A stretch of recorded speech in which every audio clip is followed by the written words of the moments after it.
काञ्चनसन्निभं लम्बोदरं विशालाक्षं वन्देऽहं गणनायकम्।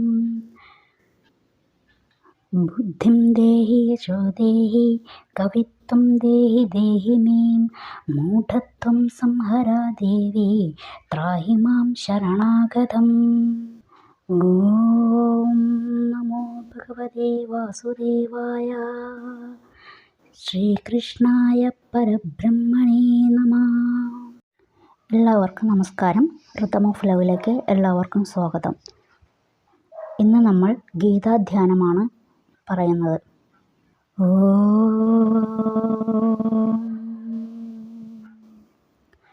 പാർത്ഥായ പ്രതിബോധിതാം ഭഗവതാ നാരായണേന സ്വയം വ്യാസേന ഗ്രഥിതാം പുരാണമുനിനാ മധ്യേ മഹാഭാരതം അദ്വൈതാമൃതവർഷിണീം ഭഗവതീം അഷ്ടാദശാധ്യായിനീം അംബ ത്വാമനുസന്തതാമി ഭഗവദ്ഗീതേ ഭവദ്വേഷിണീ.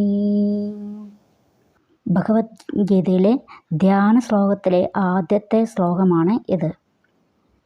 യുദ്ധക്കളത്തിൽ ഭയന്നു നിന്ന അർജുനനെ മനസ്സിന് ധൈര്യം നൽകാൻ വേണ്ടി ഭഗവാൻ കൃഷ്ണൻ ഉപദേശിച്ചതാണ് ഇത്. ഈ ഉപദേശത്തെ അല്ലെങ്കിൽ ഈ ഉപനിഷത്തിനെ വ്യാസഭഗവാൻ മഹാഭാരതത്തിലെ ഭീഷ്മപർവത്തിലെ ഒത്തനടുക്ക് കൂട്ടിച്ചേർത്തു. ഏതിനെ? ഈ ഗീതയെ കൂട്ടിച്ചേർത്ത് വെച്ചു. പാർത്ഥായ, ഇവിടെ പാർത്ഥൻ, പൃഥയുടെ മകനാണ് പാർത്ഥൻ. ആരാണ് പാർത്ഥൻ? അർജുനനാണ് പാർത്ഥൻ. കുന്തി ദേവിക്ക് 3 മക്കളിൽ പാർത്ഥൻ എന്ന് പറയുന്നത് അർജുനനെയാണ്. പൃഥ എന്ന് പറഞ്ഞാൽ കുന്തി ദേവിയാണ്. ഈ പൃഥയുടെ മകനെ എന്ന് പറഞ്ഞ് പാർത്ഥനായതാണ്. കുന്തി ദേവിക്ക് 3 മക്കളാണെന്ന് പറഞ്ഞു. അപ്പോൾ പാണ്ഡവർ 5 പേരല്ലേ എന്ന ഒരു ചോദ്യം വരാം. അതെ, പാണ്ഡവർ 5 പേരാണ്. പക്ഷേ പാണ്ഡുവിന് 2 ഭാര്യമാരാണ് ഉണ്ടായിരുന്നത്. ഒന്ന് കുന്തിയും മറ്റൊന്ന് മാദ്രിയും. മാദ്രിക്ക് 2 പുത്രന്മാരാണ് ഉണ്ടായിരുന്നത്, നകുല സഹദേവന്മാർ. നകുലനും സഹദേവനും അശ്വിനി കുമാരന്മാരിൽ ജനിച്ചവരാണ്. ബാക്കിയുള്ള 3 മക്കൾ കുന്തിയുടെ പുത്രരാണ്. ഈ കഥകൾ നമുക്ക് പിന്നീട് ഒരു ദിവസം പറയാം. അപ്പോൾ ഈ ഗീതയെ അദ്വൈതാമൃതവർഷിണീം ഭഗവതീം, അതായത് അദ്വൈത സിദ്ധാന്തമാകുന്ന അമൃതത്തെ 18 അധ്യായങ്ങളിലായി വർഷിക്കുന്ന അമ്മേ, ഭഗവത്ഗീതയെ അങ്ങേ ഞാൻ അനുസരിക്കുന്നു. അപ്പോൾ ഇവിടെ ഭഗവത്ഗീതയെ എങ്ങനെയാണ് കാണുന്നത്? സ്വന്തം അമ്മയെപ്പോലെയാണ് കാണുന്നത്. എന്തുകൊണ്ടാണെന്നറിയോ? ഈ അമ്മമാരെ എങ്ങനെയാണ് മക്കളെ തന്നോട് ചേർത്ത് നിർത്തി അവരെ ഗുണദോഷിക്കുകയും അതുപോലെ തന്നെ ശാസിക്കുകയും എല്ലാം ചെയ്ത് അവരെ നേർവഴിക്ക് നയിക്കുന്നു. അതുകൊണ്ടാണ് ഇവിടെ ഭഗവത്ഗീതയെ അമ്മയായി കാണുന്നത്. അങ്ങനെയുള്ള അമ്മയെ ഞാൻ അനുസരിക്കുന്നു, അല്ലെങ്കിൽ അനുസരിച്ചു കൊള്ളാം എന്ന് വാക്ക് കൊടുക്കുകയാണ് ഈ ശ്ലോകത്തിൽ ചെയ്യുന്നത്. നമോസ്തുതേ വ്യാസവിശാലബുദ്ധേ ഫുല്ലാരവിന്ദായതപത്രനേത്ര യേന ത്വയാ ഭാരതതൈലപൂർണ പ്രജ്വാലിതോ ജ്ഞാനമയ പ്രദീപ. ഇനി അടുത്ത ശ്ലോകത്തിൽ പറയുന്നു, മഹാഭാരതമാകുന്ന എണ്ണ നിറച്ചു വെച്ച് ജ്ഞാനമയമാകുന്ന ഭഗവത്ഗീതയെ ദീപത്തെ ജ്വലിപ്പിച്ച് അത് ലോകത്തിന് മുഴുവൻ വെളിച്ചം പകരുന്ന വിധത്തിലാക്കിയ വ്യാസഭഗവാനെ അവിടത്തേക്ക് നമസ്കാരം. ഇല്ലം എന്നാൽ വിടർന്ന എന്നർത്ഥം. അരവിന്ദായത പത്രനേത്ര, വിടർന്ന താമര ഇതളുകളുള്ള കണ്ണുകളോടുകൂടിയവൻ. ഭാരത തൈലപൂർണ, ഭാരതമാകുന്ന ആ എണ്ണ നിറച്ചു വെച്ച, പ്രജ്വാലിതോ എന്ന് പറഞ്ഞാൽ ജ്വലിപ്പിക്കുക, ജ്ഞാനമയ എന്നാണ് ജ്ഞാനത്തെ ജ്വലിപ്പിക്കുക. ഇവിടെ വ്യാസഭഗവാനെ വിശാലബുദ്ധേ എന്ന് പറയുന്നു. എന്തുകൊണ്ടാണ് വിശാലബുദ്ധേ എന്ന് പറയുന്നത്? മഹാഭാരതം രചിച്ചത് വ്യാസഭഗവാനാണ്.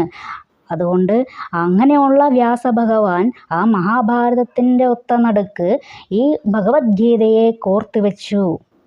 അതുകൊണ്ടാണ് അത്രയും ബുദ്ധിയുള്ള ഒരാളായതുകൊണ്ടാണ് വിശാല ബുദ്ധേ എന്ന് പറയുന്നത്. ആ വിശാല ബുദ്ധിയുള്ള വ്യാസഭഗവാന് നമസ്കാരം. പ്രപന്ന പാരിജാതായ സ്തോത്രവേത്രൈകപാണയേ ജ്ഞാനമുദ്രായ കൃഷ്ണായ ഗീതാമൃതദ്ദുഹേ നമഃ. പ്രപന്ന പാരിജാതായ കൽപ്പവൃക്ഷത്തോട് എന്ത് പറഞ്ഞു കഴിഞ്ഞാലും എന്ത് ചോദിച്ചു കഴിഞ്ഞാലും കൽപ്പവൃക്ഷം നമുക്കത് തരും. അതുപോലെ ആരാണോ തന്നെ ആശ്രയിക്കുന്നത് അവർക്ക് എന്തും നൽകുന്ന ഭഗവാൻ. അങ്ങനെയുള്ള ഭഗവാൻ എങ്ങനെയാണ് ഇവിടെ നിൽക്കുന്നത്? സ്തോത്രവേത്രൈകപാണയേ. സ്തോത്രം എന്നാൽ ചാട്ട, വേത്രം എന്ന് പറഞ്ഞാൽ എന്താണ്? കടിഞ്ഞാണ്. അപ്പോൾ സ്തോത്രവേത്രൈകപാണയേ, കയ്യിൽ കടിഞ്ഞാണും ചാട്ടയും ഉള്ള അങ്ങനെയുള്ള കൈകളോടുകൂടിയ കൃഷ്ണൻ. അതുപോലെ തന്നെ എങ്ങനെയാണ് ജ്ഞാനമുദ്രയാവുന്ന ഭഗവാനെ ഗീതാമൃതദ്ദുഹേ നമഃ, ഗീത പാനാമൃതം ചെയ്യുവാനായിക്കൊണ്ട് അങ്ങനെയുള്ള ഭഗവാനിൽ നിന്നും വരുന്ന ആ ഗീത പാനം ചെയ്യുവാനായിട്ട് അവിടത്തേക്ക് നമസ്കാരം.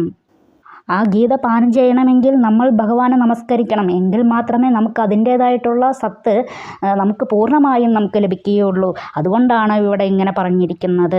ഇന്ന് നമ്മൾ ഗീതാധ്യാനത്തിലെ 3 ശ്ലോകങ്ങളാണ് നോക്കിയത്. ഇനി അടുത്ത ദിവസം ബാക്കി ശ്ലോകങ്ങൾ കൂടി നോക്കാം. ഈ വീഡിയോ ഇഷ്ടപ്പെട്ടെങ്കിൽ മാത്രം നിങ്ങൾ മറ്റുള്ളവരിലേക്ക് ഷെയർ ചെയ്യുക. അതുപോലെ തന്നെ ലൈക്ക് ചെയ്യുക, സബ്സ്ക്രൈബ് ചെയ്യുക.